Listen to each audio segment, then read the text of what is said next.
Right, good morning, everybody. Thank you for joining us today. We are going to be talking, well, I say we, it's not we, you've come here to listen to Michelle, not me, but so Michelle's going to be talking about sustainable marketing, rethinking marketing, how we as marketeers and generally human beings can provide value and drive sustainability in a changing world. My name is Simon. You might have seen me do some webinars, you might have seen me at some seminars, you might not have heard me at all actually, but I'm the marketing director of Spotler. If you ever see me in person and you want to bribe me, I like chocolate and cider, so bear that in mind. I also, in a marketing capacity, like doing new things and trying new things. I wouldn't necessarily say sustainability is a new concept at all, but it's one that we certainly need to be aware of. And one as a marketing department and marketeers we can have an effect on, and Michelle is going to take us through all of that. But what I just wanted to let everybody know, a little bit of housekeeping. So this is about 45 minutes. I know it's in the diaries for an hour, so we do have a whole hour. Michelle will do her session using the Q&A. You can ask any questions throughout, and I really encourage you to do so, because I have a section at the end with Michelle where I'll ask her and pose all the questions that you might have. We will also have a recording of the webinar, so don't feel you've got to take all the notes down. We'll also send out a copy of the slides as well. So just make sure you're listening, you're submitting the questions, and I will ask those throughout. You don't need to take a note of everything.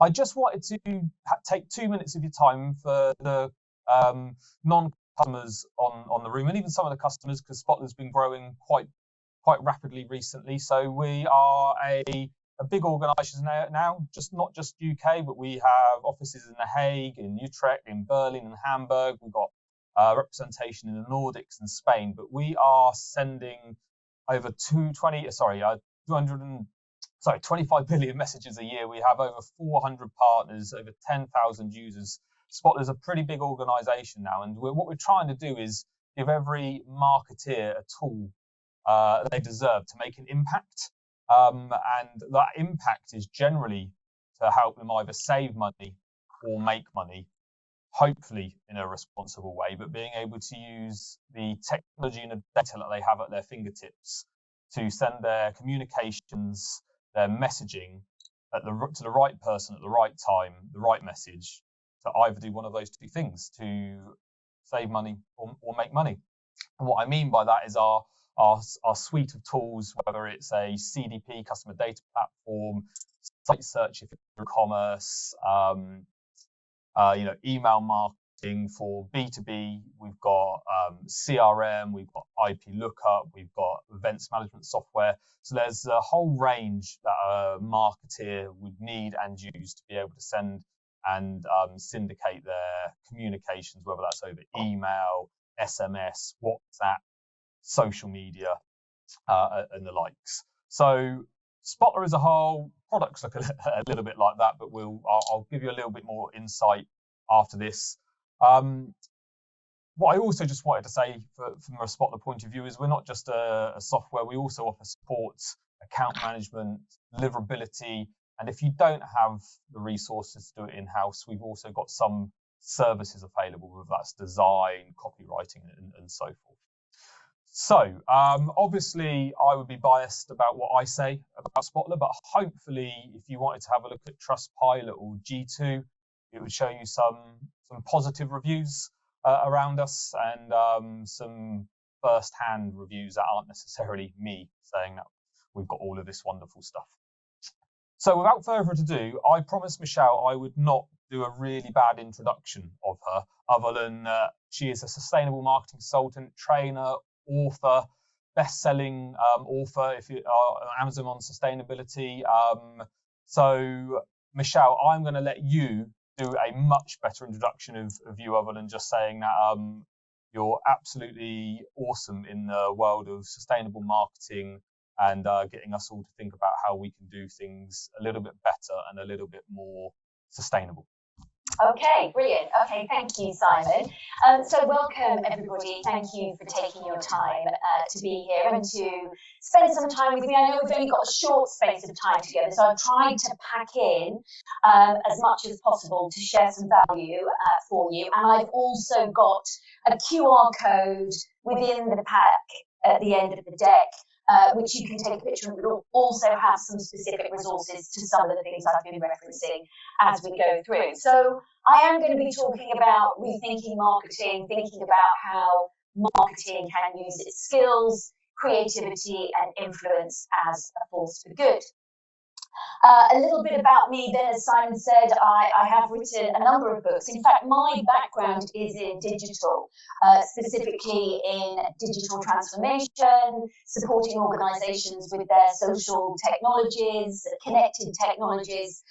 But as a marketer for over 30 years, I've always had this kind of tension and kind of starting off in advertising, you know, helping people to buy cigarettes was kind of some of my key accounts. I've always had this underlying consciousness around the role that we play as marketers in driving behaviours, driving consumption levels, driving attitudes, and indeed behaviour change. And so it was about 8 years ago, myself and a couple of people that I've worked closely with in the past, Gemma Butler, Garen Evans, came together to say, how can we now start to think about how marketing needs to shift in this ever-changing landscape that we're facing ourselves in? There are increasing pressures on organisations and business. There are increasing pressures on the planet. How do we now start to evolve our profession and what it is that we do to drive profits with purpose, to use our skills as a force for good? And over the last 8 years, that has led us to write the book, Sustainable Marketing, How to Drive Profits with Purpose. And once you write a book and you start digging into the detail, you really start to understand the role that we can play and have played as marketers. And then more recently, Gemma and I published Can Marketing Save the Planet? 100 or more practical ways to use sustainable marketing as a force for the good. That's because over the last years, we have been focused on developing training platforms, training solutions, education resources for organisations and for people around carbon literacy, around understanding the role that marketing plays, understanding employee engagement in cascading sustainability strategies and agendas across an organisation. So we're really talking about different levels of sustainability and different levels of sustainability transition. And of course, communication is all a big part of that. We have a podcast called Can Marketing Save the Planet? We started that podcast after our first book to keep the conversation going. We're now on episode 99, and we've got a whole packed schedule. We've had all sorts of incredible voices join us on that podcast. So we teach for the Cambridge Judge Business School on their executive education program. We teach programs and qualifications now for the Chartered Institute of Marketing. We've developed those qualifications. They didn't exist before we started researching and bringing these elements to life. So we're real champions of sustainability and how marketing can drive more responsibility in the work that it does. So there's loads that I could talk about. I could talk about 101 ways. I could talk about all the strategy. I could talk about all the driving profits aspects. But what we're going to do today is just look at 5 areas that you can consider. So the complexities that we need to consider, that as marketers serving organisations or brands, the landscape of that organisation, the landscape that we're all operating in is changing. We also need to remind ourselves about how marketing supports organisational objectives. If your organisation has got objectives around sustainability targets, net zero targets, decarbonisation agendas, then indeed, what does that mean for marketers? We also need to understand the impact of our marketing activities. I mean, Simon mentioned there, that Spotler, 25 billion messages are sent a year. Well, there are 376 billion emails sent every day. And of course, that has an impact from a carbon perspective and an energy perspective. And as we know, the majority of emails that are sent aren't actually dealt with. The majority of what we're doing is digital waste, and of course that digital waste has some significant impacts. The other aspect we need to think about is the fundamentals of communication. I always think that when it comes to sustainability or communicating sustainable agendas or what an organisation is doing around their sustainability agenda, it's as if marketers lose their mind. It's as if they lose their confidence that they actually know what they're doing as marketers when it comes to effective communication, both internally and externally. It's almost as if, wow, I don't know about this space. This is science, this is climate, this is data, this is information and jargon that I don't understand. So therefore, I'm not effectively communicating it confidently. And also, not aware of some of the legislations and regulations that actually really shine a spotlight on marketers to make sure that they are mitigating the risk about what it is that they're communicating to ensure that their organisations aren't penalised with regards to called out and brand reputational damage with regards to greenwashing. And then, of course, it's just fundamentally about how we as marketers can kind of take a step back, look at everything we do as a marketer, from strategy, from product development, from innovation, from customer insights, through to the comms pieces, both internally, externally, through events, through whatever is in our portfolio of activity. How can we look at what we're doing and think, is that the most responsible way that we can be doing this? Is this the most innovative way? Is this a way that is actually engaging our audiences in something that really matters to them and increasingly matters to them across everything that we do? So I'm going to stop through this in many ways. The first one is, of course, the complexities. The landscape is changing. Why does that matter to marketers? Well, as marketers, we are the communication and connection interface between the organisation, the inside, and everything that inside stands for, the organisation, the brand values, the purpose, our culture, our products and services. Even maybe we're leading or working with internal comms, or we are responsible for employee comms. And of course, on the inside, marketers, we have to know this stuff. This is the DNA of who we are and what we do. We have to live and breathe the brand. We're custodians of brand, of values. We have to understand the products and services in intricate detail that we are going to be marketing to the outside world. And of course, on the outside world, we have to understand the landscape that we're operating in. What's going on out there? What do our audiences think and feel? What's going on in their hearts and minds? Is their sentiment changing? Are their preferences changing? What's actually happening with regards to that wider landscape? What are our competitors up to? What new innovations are out there that we could be bringing back into our services or products to optimize them, to support different endeavors?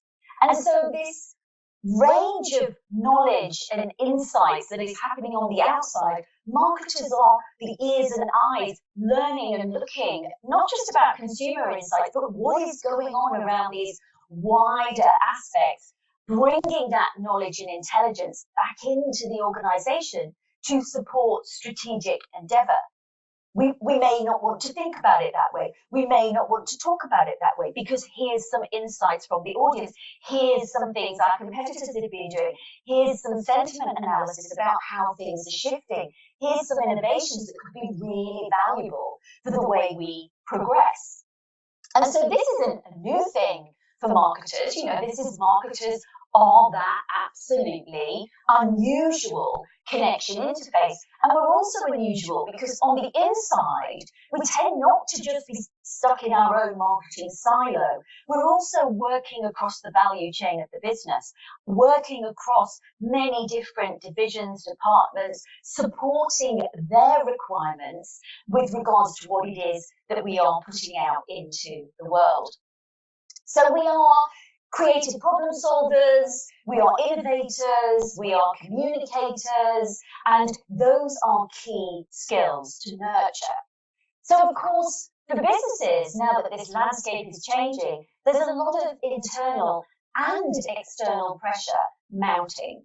From an employee perspective, due to the fact that climate challenges and the crisis is becoming ever more prevalent and indeed evidenced in our day-to-day lives, there is a sway, a movement now where people are climate quitting. I saw on LinkedIn just this morning the global head of sustainability at LinkedIn has quit because she feels she's got bigger elements to focus on that she is feeling stuck at within the organization she's working for. So this climate quitting, this purpose quitting is a reality. Smart people are making different choices. They're choosing purpose over salary. A recent millennial survey said that 40% of people have chosen a job because the company performed better on sustainability than other choices. For employee retention, 70% of millennials said that they would stay with the company if it had a stronger sustainability plan. And 53% say they work harder when they know they're making a difference. Now, it may be total new news to you, but the majority of people, and sadly the statistic is pretty horrific, 86% of people go to work every day in one guise or another and do not feel that they are jumping out of bed to make a difference to the world. They do not feel that their values are aligned with the of the organisation that they are serving. They are not getting out of bed thinking, whoop, whoop, I'm going to do the best that I can do that day. And indeed, that loss of productivity is estimated in the recent Gallup poll to be between $400 to $500 billion, and that's just in the US, per year. And in the UK, it's 200 billion pounds. And so you can see that there is this business case just for getting people on board to be more productive if indeed they are feeling that they are aligned, that they're making a difference, that their values are aligned, and indeed they are more productive for those organisations that have got stronger sustainability agendas. Just have a chat with your own HR and talent departments and just ask the question as to whether more people are starting to ask about climate plans, disclosures, sustainability plans, what are their agendas. Every organisation I've spoken to in the last few years, this is now a hot question on the mouths of those prospective employees. From a customer perspective, indeed, expectations are also shifting. I mean, think about your own behaviours, think about your own concerns, think about your own choices. We've interviewed on our podcast Kantar, Porter Novelli, these research houses that are doing big pieces of research around consumer trends. And they have found that over 80% of people say they're loyal to businesses that are focused on being more sustainable. 78% of consumers tell others to buy from a more purpose-driven, sustainable, responsible organisation. There is an expectation from the latest IBM report saying that they expect businesses to be doing better for the environment. Over 70% have said that they pay 35% more for brands and products and services that are sustainable and more responsible to the environment. And so there is this expectation. They want businesses to be more responsible. They want themselves to be more responsible, and therefore businesses are seen as those facilitators to be driving those differences. And of course, from an investor perspective, climate risk is an investment risk. There is this expectation and demand around reporting disclosures. I'm not going to go into the detail of this, but there are new EU directives. Some of you may be very familiar with those because of the shape and scale of your organisation, the CSRD rules, the standardisation that effectively sustainability disclosures are going to become as normalised as disclosing your accounts, and not in a way that you can just talk about the good bits that you're doing, through a standardised reporting and regulation disclosure. And increasingly, organisations that have got decarbonisation plans and are taking those really seriously and making those progression towards those, they want to know that they're working with organisations that are also taking that seriously. Because when it comes down to the scopes and how we measure these things, effectively, they want to be working with organisations that aren't adding to their impact, but actually supporting the reduction of that carbon impact. So it's no surprise why sentiment is shifting. We see these horrendous incidences of challenge, weather issues, warmest records of heating issues, global warming debates, more climate change and activism. Earth's vital signs show humanity's future in the balance, say the climate experts. This content, this news, this reality is now a reality. This isn't something happening in some far-flung other part of the world or on another realm. This is happening right under our noses. So as I mentioned, just take a moment to reflect. Are your views shifting? Are you changing habits? Are you becoming increasingly concerned about the planet, climate change, nature and biodiversity loss? Are you looking inwards at what your organisation is doing and becoming more curious about, well, what is the stand that we're taking? Who am I working for? What is that level of responsibility? The business landscape is changing. Again, I'm not going to go into massive detail around these, but it's enough for you as marketers to know that we need to get our heads around understanding the context of where you are now operating. You don't need to be an expert in sustainability to know this stuff, but you do need to get educated to understand that these are realities that are happening in our world of business. So as I mentioned, the decarbonisation of the Paris Agreement, some of you may be very familiar with your net zero targets and decarbonisation strategy, but these scopes disclosures are indeed becoming even more required by all businesses. Of course, there are some organisations that are already running carbon budgets, so not just financial budgets, where, I've got enough finance to do this, but have I got enough carbon to do that? I mean, we've been working with an agency and they kind of ran out of carbon very, very quickly within the first quarter. They had plenty of financial budget left, but when they were measuring carbon and their carbon impact, quarter one, it was like, wow, we're done. And of course, carbon taxes is a hot topic. ESG or environmental social governance, you may already have your ESG report. There indeed is more transparency being requested and required from investors and indeed increasingly the public. And of course, many organisations are linking their ESG tactics to executive pay. Your own sustainability strategy may be applied to the United Nations Sustainable Development Goals. This is a global framework for well-being for all. There are 17 goals. There are 169 sub-targets, which are really useful kind of pointers as to what you could and could be doing. And of course, there are across the world 196 countries that have pledged. It's not a legally binding contract like the Paris Agreement, but it is a pledge where people are saying, yes, of course we want to make a better world for all. Then we have circularity, probably one of the most innovative and biggest opportunities for organisations to be thinking about. How instead do we not just think about waste, but how do we remove waste? How do we rethink our systems? How do we drive a more efficient, sustainable business? And I mean sustainable in that we're not going to run out of resources. We are future-proofing our business by helping our waste to actually build capital.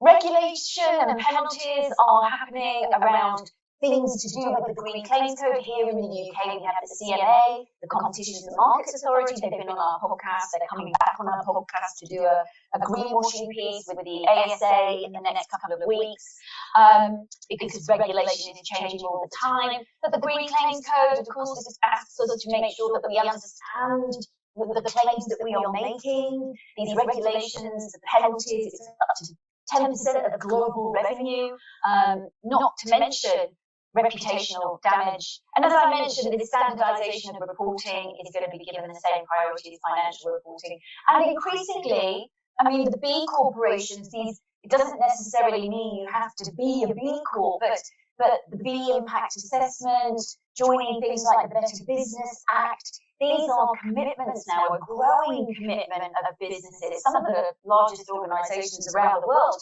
to have a legal commitment to balancing not just profit, but people and planet.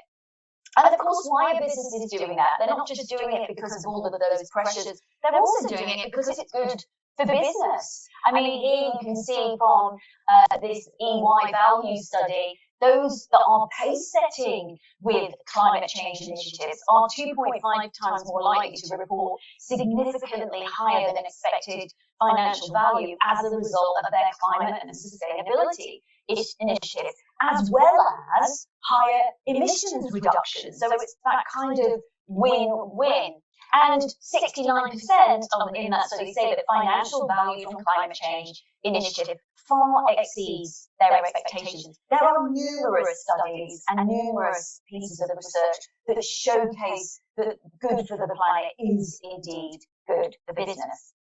So let's think about how marketing then supports these initiatives. We break sustainable marketing into these three areas. The first area here is to be strategically aligned. As marketers, we are strategically aligned with our organisation. We are, if that organisation has got growth objectives or moving into new territory objectives or new product diversification objectives, whatever that looks like, we as marketers take that challenge and we turn that into the reality. So we are aligned strategically to the commitments, to the requirements, to those objectives. And of course, if indeed our organisation has those decarbonisation objectives, we also need to understand what that means for us.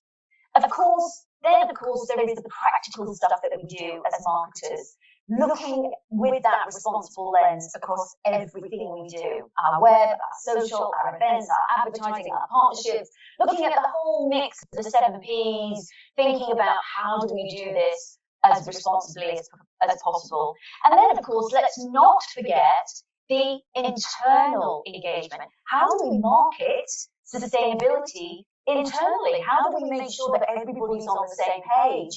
Maybe giving everybody a role, maybe making sustainability accountable and aligned with our own KPIs so that everybody's on the same kind of electric bus, driving in the same direction.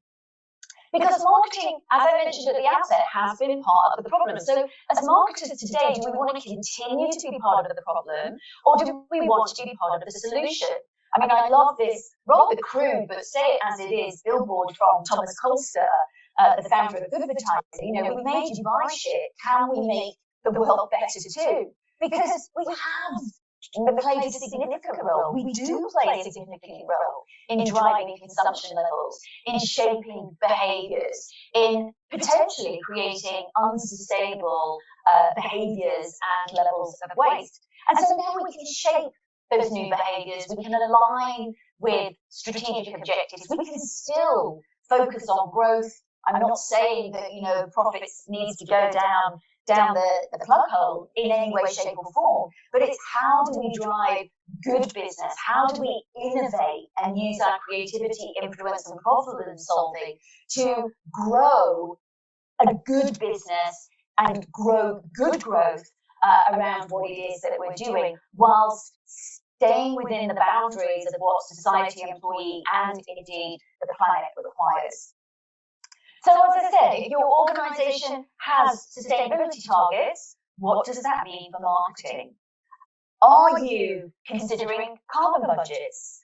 Is that something that is, I mean, we interviewed Simon Dawes, the head of Net Zero and Circular Economy at the Environment Agency, and you would expect that the Environment Agency would be kind of the pace setting in this space, but they have set very clear carbon budgets across every department, including their marketing team.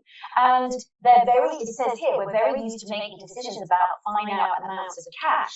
So exactly the same principle applies to the finite amount of carbon. Can I afford this? Have I got enough cash? Can I afford this? Have I got enough carbon?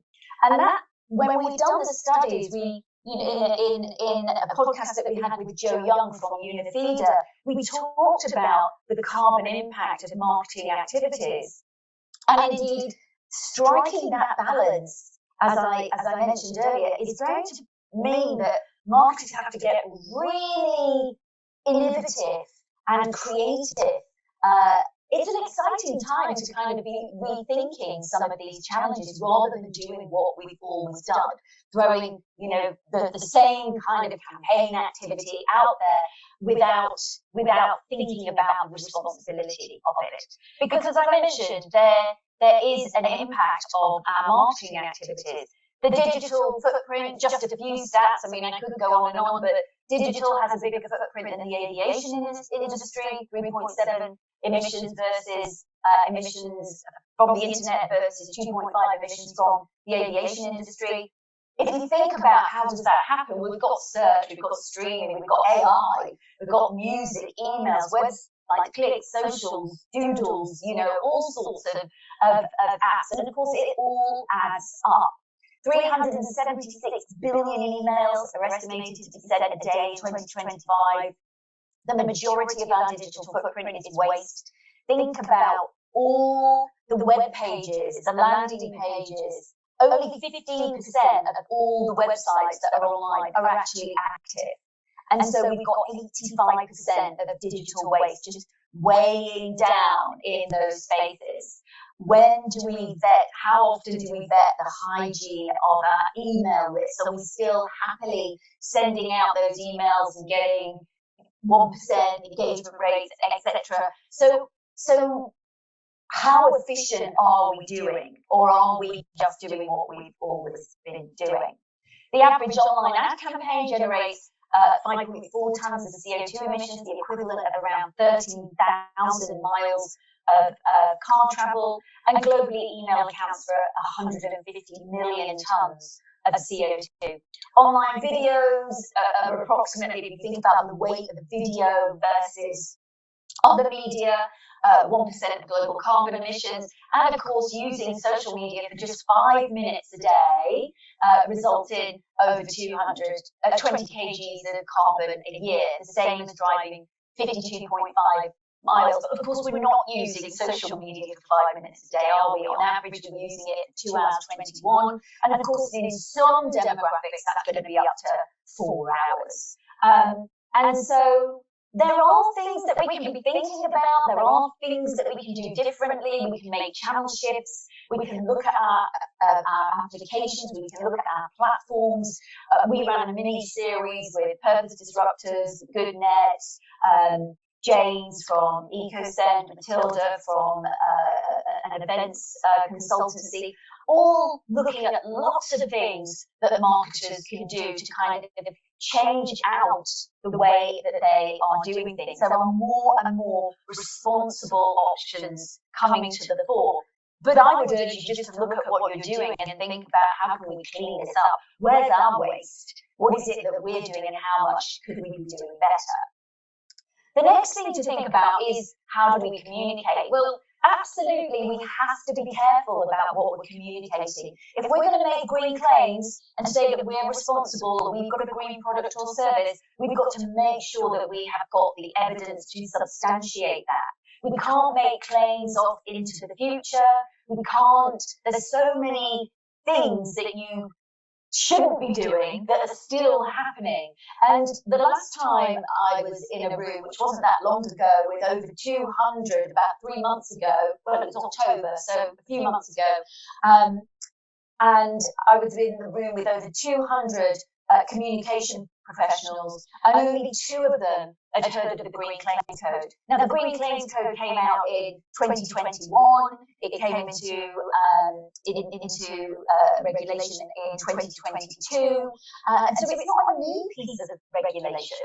And it is a really clear steer on what can and can't be said. It has very clear, there's a checklist, there's lots of resources on the CMA's website around the Green Claims Code. So if you don't know anything about that, have a look at it. Similarly, the EU, of course, because that's just in the UK, the CMA, the EU has the European Green Deal, they've got the Green Directive, They are really leading the way when it comes to anti-greenwashing legislation about what can and you can't say.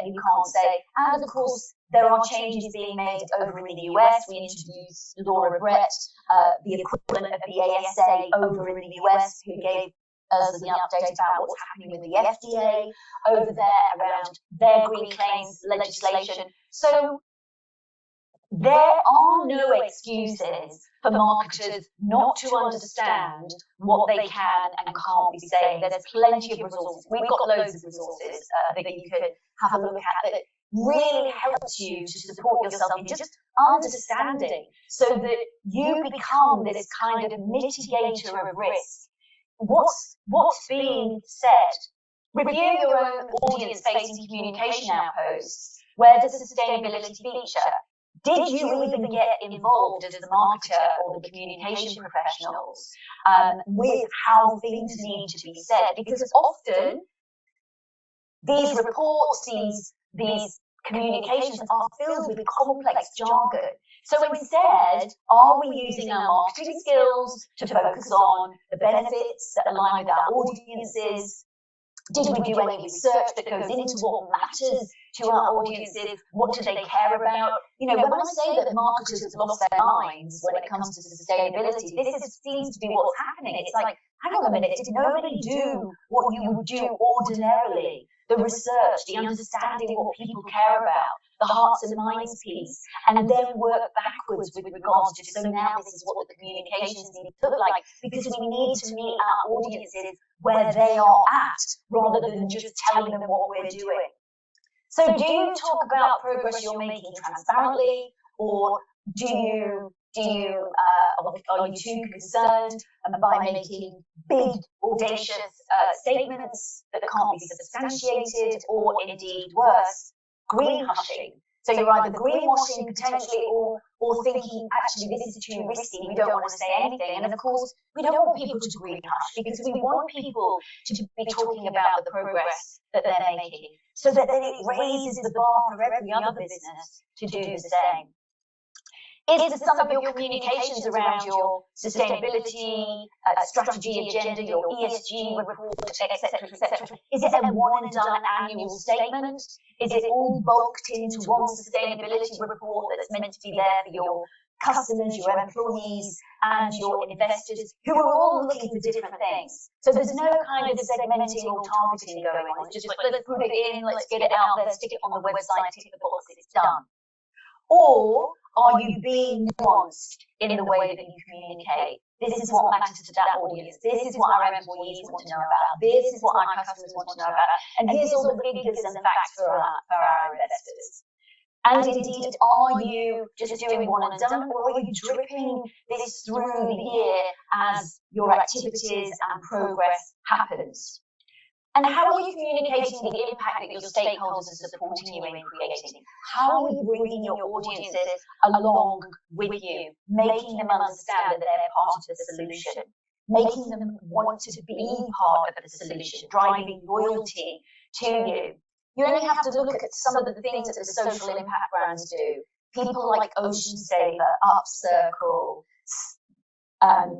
Serious Tissues, who gives a crap? Look at the way they're communicating and engaging with their audiences. They're making their audiences the heroes.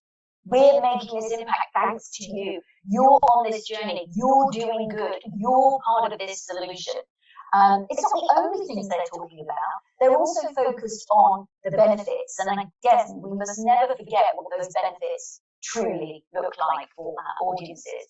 For example, Ocean Saver don't focus on necessarily saving the ocean. They focus on the fact that their product is cheaper than competitive products. Upcircle don't just focus on the fact that everything is totally circular within that beauty product, the range of beauty products. They focus on the fact that the beauty product actually plumps up the skin and works. And so, again, we have to not lose our minds as marketers and just focus on all of the sustainability messaging. You have to remember that people are filled with their self-interest, and they know what they want, but they may also want to be doing good while still getting the benefits. So there doesn't need to be that trade-off in the benefit aspect. And then, of course, this idea of making everything you do responsible, creating a responsible marketing lens across everything you do. In our book and in our resources, in our training, we have lots of resources. I mean, this isn't a new model. As marketers, you'll understand this is a soft stack model, but of course we're just asking a different set of questions. And of course, those same questions now we can apply to how do we do this with a more sustainable lens? How do we understand where we are now in that situation? All of those things, what is happening with our stakeholders? How do they think and feel about the climate? What is changing with their minds and their hearts with regards to their concerns? How can we respond to that? All of that is absolutely critical. And then aligning the objectives and goals, focusing on the strategy, who maybe do you need to partner with, what other elements can be brought into, how can you switch out aspects of the value chain, and then the practicalities, the tactics. What can we change? Can we make some channel mix changes? What about our messaging and our narrative? What about the benefits that we're driving? What does this truly now start to look like as not a kind of, something we do on the side or added on, but part of the heart and soul of how we talk about what it is that we do. And then, of course, how do we measure all of this? How do we measure differently? How do we think about sustainability and bringing those metrics to showcase the value case, the value and the value creation that we are bringing to the business through driving more sustainable endeavours? Again, this is a extrapolated 7 Ps. So thinking about our 7 Ps, we know our 4 Ps, but the 7 Ps that we stretched out when we became more service industry focused through the 70s and 80s. But of course, if we stretch out a little bit more and we start thinking about our products, well, not only are we thinking about the design, the usability, the warranty, etc., but we're also thinking about what happens at the end of life. Can we make this circular? Can we put some messaging on our packaging? Can we give our consumers a role? Do they bring it back to us? Do they reuse it in some way? Do they repair it? What happens? Do they refill it?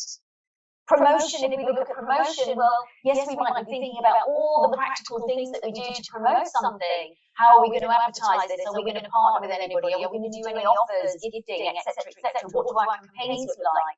But now we also have to think about, well, hang on a minute, can we say that? Does that align with the regulation? What about, what are we driving here? Are we driving poor lifestyle promotion? Are we driving unnecessary overconsumptive behaviours that go against our sustainability agendas? What is it that we are doing? So it starts to pose some different questions.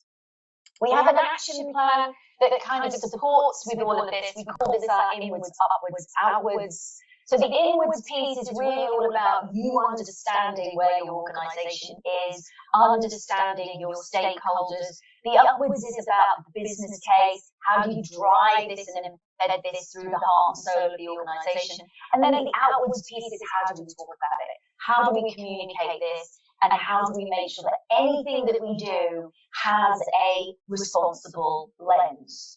So, in summary, some practical things for you to think about. Understand what's happening with your organisation's commitment to sustainability. Familiarise yourself with the agenda and all the activities and projects. Commit to staying up to date with what's happening in relation to the landscape. There's so much information out there. We've written 2 books, just start there or listen to our podcasts, learn from others. This is a topic that is only going to be increasing in importance in boardrooms. And so as marketers, it's incumbent on us to stay up to date with what's happening in the world that we operate in. Audit all your communications around sustainability, both internally and externally. Is there too much jargon? Are things easy to find? And are you meeting your audiences where they are at? Or are you just throwing information at them that, doesn't matter to them? Consider how you engage all your stakeholders, your internal employees. The amount of times that I have trained been in organisations, either consulting, working with teams, and I'm showing them information about their organisation's sustainability strategy, and they're like, this is amazing. We had no idea we were doing all of this. Where did you get this information? Your website. So often we're not communicating the great stuff that we're doing effectively enough. So make sure that it is communicated with your employees, with your external clients, your suppliers, your partners. Who do you need to be having those conversations with? And also then consider your marketing footprint. How can you green up your channels, your marketing activity? How can you drive a more responsible channel plan and agenda? Every day, we interviewed Wim Vermeulen from back on the podcast. He said every day marketers should ask themselves, at the end of every day, have I been part of the problem or have I been part of the solution? And we want to focus more on being part of the solution. One of the closing paragraphs in our latest book, in an age of growing authenticity and demand from people for more transparency, it is more important than ever for brands and businesses to communicate their responsible, sustainable practices, stand up for things they're passionate about, and importantly, follow through on the promises they make. I've created a whole load of resources here for you. Some of the things I've mentioned today, you can grab those on the QR code, or you can visit the page /Spotler, and indeed you will find links to our podcast, links to our resources, links to other solutions, our learning zone, which is a free learning zone, filled with information, all broken down for you. So I think I've done that on time, Simon, just about. I think a couple of minutes over. So back over to you in case there's any questions. Anybody has any questions, please start submitting them. I am just going to go over a few extra slides, just while people are getting those in. So, but thank you very much, Michelle. That was really, really, really useful. Hopefully, we can all be a bit more part of the solution than the problem after going through all of that. But while people are asking questions, I just thought there's a few things that I wanted to let the people on the webinar know about. We've kind of started launching some new bits at Spotler. A part being, if you're an e-commerce customer of ours, we've got our predicted customer lifecycle value.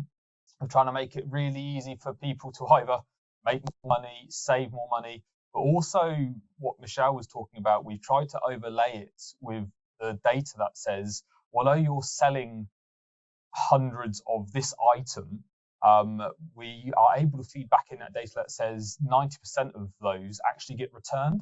So stop promoting them, stop adding to that waste. Those items are not sustainable in that area. But what this generally means in ours is we can help you categorize your customers, your contacts from 1 to 10, and recommend what phase of the journey they're in. So whether they're very loyal customers that you can upsell, cross-sell to, some to bring back to try and get discounts of helping them make the second purchase. But again, it's on those products that you're seeing as a business that are staying and sticking and being kept by customers and not necessarily returned all the time. So it's having that extra layer of data that you can bring into it. We also now, again, with this customer lifecycle value, we can start to say, well, we'd like to target those customers in this particular level. And we can do that over personalized messaging. We can even do that over product recommendation using WhatsApp, email, or Meta, as you're seeing here. We can start to look at that and hopefully help. That means you reduce the costs, save more money, or hopefully generate the second purchase, make more money on those products that are being kept, used, and not returned. Obviously, we all want more customers, so we can start to do ads and create lookalikes based on the top 10% of your customer lifecycle profiles. So you can start getting more of the people that are spending more money with you, keeping those products, using those products, and finding them really useful. Obviously, in the B2B side, with the CRM, we have a platform where every digital activity goes back into, so whether there's been form fills, clicks on the website, looking at certain products, booking on the webinars, attending the webinars, and so forth. So what this starts to mean is, Michelle was talking about all those billions of messages, maybe emails going out every day. We can start to send the right message to the right person at the right time when they're actually ready and are going to engage. Hopefully all stitched together in a workflow, but it's triggered on behavior rather than the marketeer's desire to send something out. So we're at the questions time. So Michelle, we've got a few coming in, and I'm going to try and group them, if that makes sense, because there's a few come in around the same topic. So excuse me if I'm looking left and right. We've got one around, I knew this one would come up, around balancing the profit and maybe brand purpose. So how can a business kind of effectively kind of align their goals, sustainable practices, without compromising maybe profits or the purpose behind it all?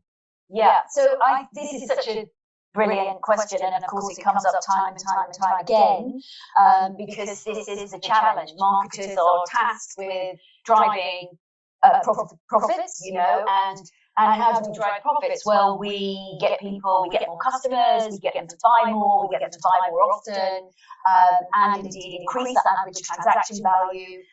All the time trying to do that as efficiently as possible, driving those costs down, and therefore that supports the profit. So we now as marketers need to think about how we can change up those services. So for example, we know that driving loyalty is something that supports people in coming back and increasing the average transaction value, and indeed the frequency of why people come back to you. So how can we then think about how do we do that? How do we design our products and services in a way that people can come back, so that we are encouraging them to come back to us? And of course, this is where subscription models, refill models, recyclable models, maybe transitioning from a buy it to a rent it, so you stay with it. I mean, we're talking about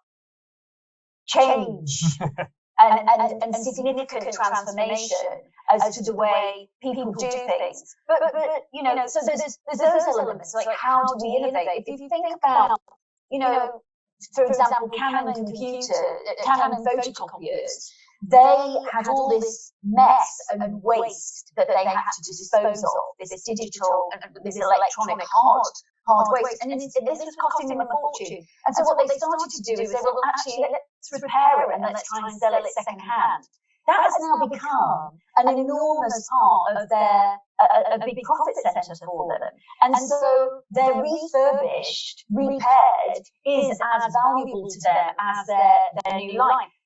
This element of how do we look at our waste and how can we then innovate is a question to kind of start with and to think of. I'm not saying it's going to be easy for everybody to do that, but we are talking about transitioning. But looking at where we are wasting, looking at where there is waste, looking at where we are creating waste, have waste, is a great starting point to be thinking about how could we do that differently. And as when we were going into the digital transition, taking little elements and testing it. What happens if we do that? Do we get to retain a customer? Do we get to get them to spend more? Do they stay more loyal with us if we give them a subscription service rather than just try and sell as many as it is? And so it's all about rethinking how we can be more responsible, all at the same time as reducing our impact and our waste. Absolutely.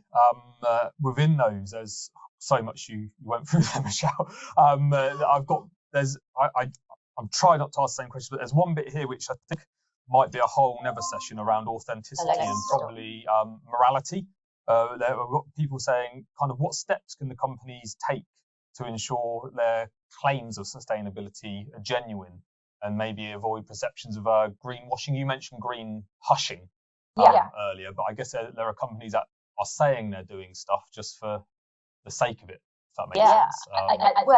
I mean, that's something we should not be doing.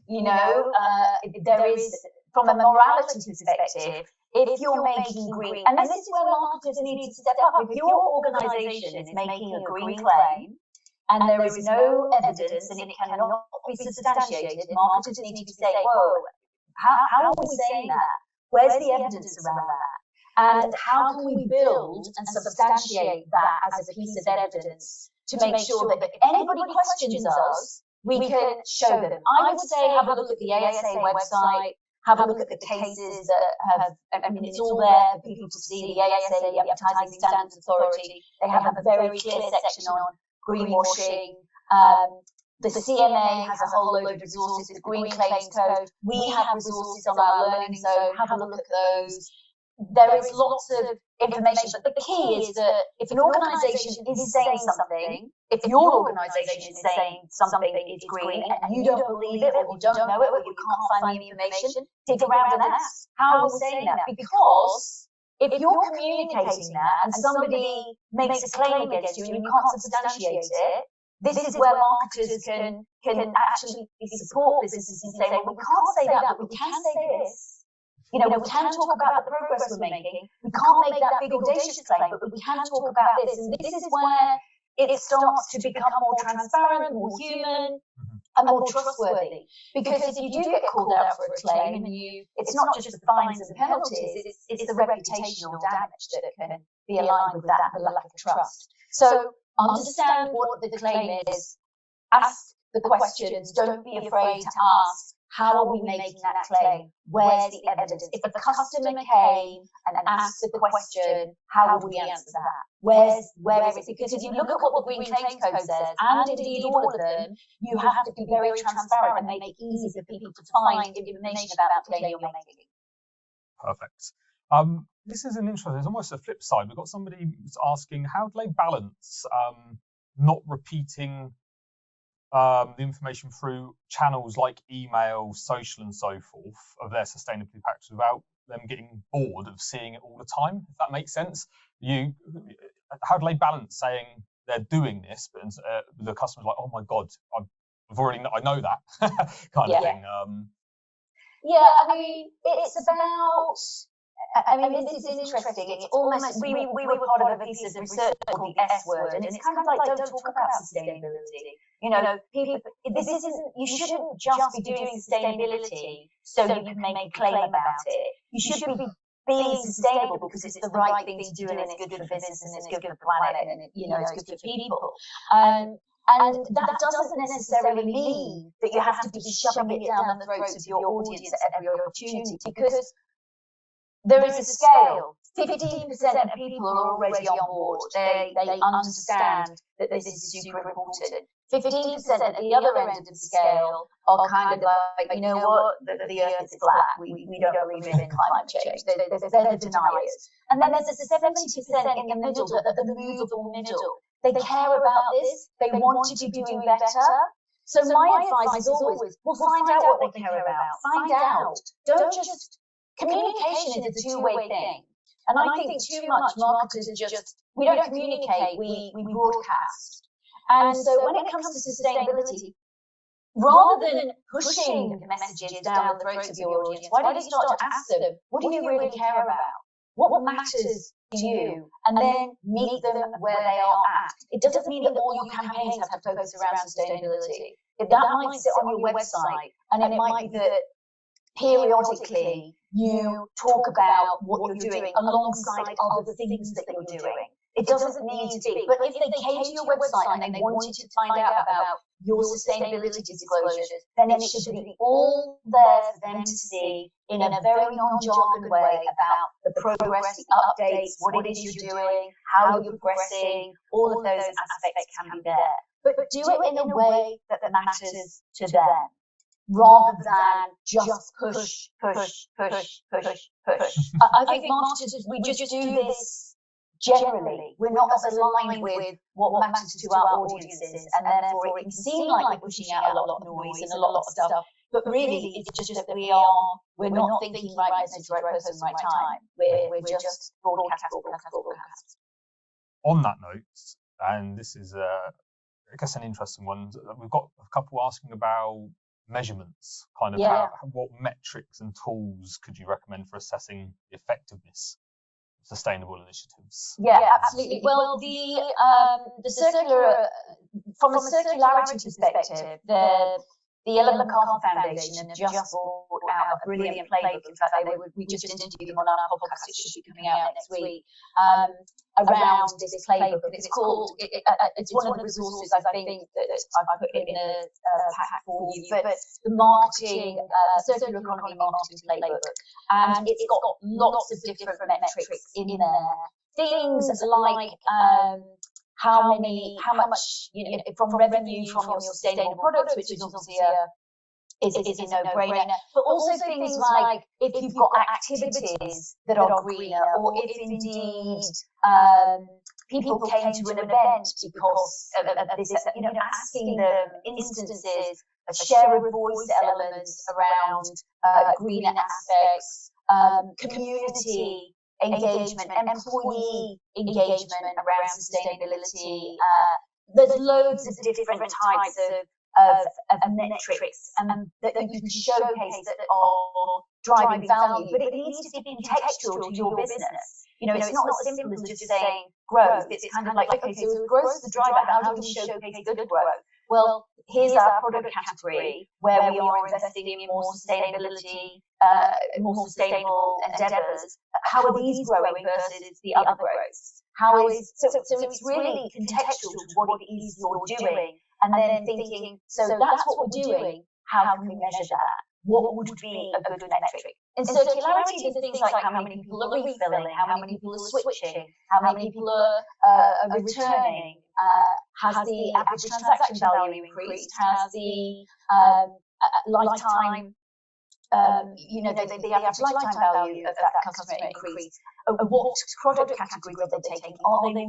So it really is contextual, but it's about rethinking everything we do as marketers, thinking, well, if that's a sustainable endeavour, how are we going to measure that? Is that about community? Is that about engagement? Is that about financial profit? What does this look like? Michelle, I realise that we've actually gone over the hour. Yes. So, and I think the questions that we've got some asking about case studies, but Michelle, in her slides that we'll send out to you, she had that link where she's created that whole treasure trove of content for us. There is one more that I'm going to leave it with, which is for you to predict the future. We've got a few people asking future trends. How do you foresee sustainable marketing in the next 5 years going, and especially kind of in advancements with the technology and consumer behaviours at the moment? Well, I mean, my view, and it's interesting because the CBI, I don't know if you've seen the CBI report, are looking at the amount, there is no growth without green growth. So we are going to be growing organisations in a greener transition.